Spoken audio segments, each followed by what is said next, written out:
โอ้โหลงครึ่งหนึ่งได้ครึ่งหนึ่ง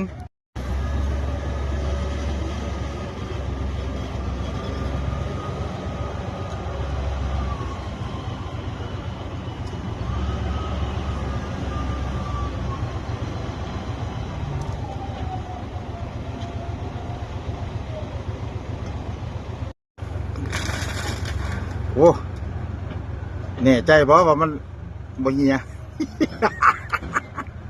เหียลงมดเอาทุบพร้อมหมุนมันนี่แหละกระบะรถบ่ยัง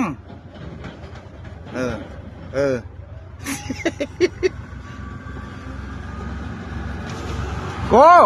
โกอะโกนี่มึงมาเบิ่งฟังนี่ในอ้อยมึงนี่มึงมาเบิ่งอ้อยมึงลงฟังนี่หมดล่ะ